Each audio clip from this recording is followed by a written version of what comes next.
আমরা দেখেছি যে 2026 বিধানসভা যখন রাজ্য সরকার গঠন হয় তার ঠিক পরে পরে নানান পদক্ষেপ নেওয়া হয়। আর এই পদক্ষেপটা হলো যে হকার উচ্ছেদ। আমরা শিয়ালদা দেখেছি, সোনারপুর দেখেছি, আজকে আমরা আছি জয়নগর মজিলপুর পৌরসভার যে স্টেশন চত্বর। যে হকার ভাইরা আছে একটা আন্দোলন করছে যে হকার উচ্ছেদ করা যাবে না। আমি কর্মকর্তা থেকে জিজ্ঞেস করে নেবো তাদের পরিকল্পনা কি, তাদের দাবি কি। এই যে হকার উচ্ছেদ হচ্ছে, আপনাদের মানে পদক্ষেপ কি কি, আপনারা কি করতে চলেছেন, পুরো বিষয়টা?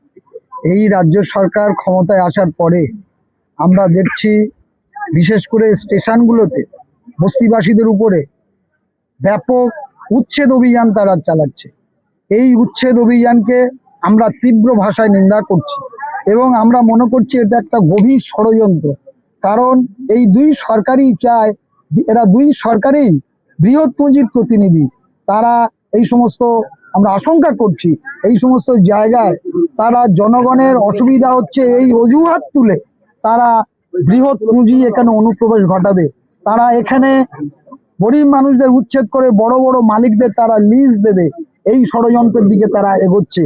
আমরা এর বিরুদ্ধে দল মত জাতি ধর্ম নির্বিশেষে সমস্ত স্তরের শ্রমজীবী মানুষ, সমস্ত স্তরের গরিব মানুষ এই এক দাবি, বিকল্প ব্যবস্থা না করে একজনও হকার্সকে উচ্ছেদ করা চলবে না।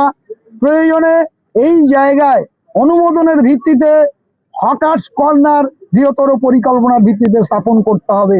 ফলে সেই পরিকল্পনা আমাদের দাবি এটা, এবং ইমিডিয়েট দাবি যে এই উচ্ছেদ অভিযান বন্ধ করে অবিলম্বে বিকল্প ব্যবস্থা করতে হবে।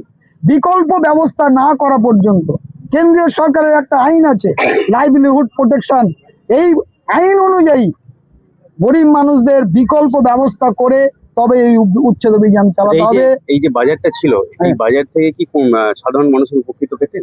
অবশ্যই সাধারণ মানুষের বিপদ আপদে এরাই সাহায্য করতো, রাত ভিতে এরাই প্রোটেকশন দিত এবং সাধারণ মানুষের সাহায্যার্থেই এরা। এবং একটা জিনিস কিনতে গেলে আপনি বড় স্টলে যে বড় ওই বাজারে যান, বিগ বাজারে যান, তার যা দাম তার থেকে অনেক কম পয়সায় নিজেরা শ্রম দিয়ে তৈরি করে সেই জিনিস এখানে বিক্রি করে, ফলে গরিব মানুষ উপকৃত হয়। আশেপাশে যত চাষি ভাইরা আছে এখানে কি সেই সবজি বিক্রি করছেন?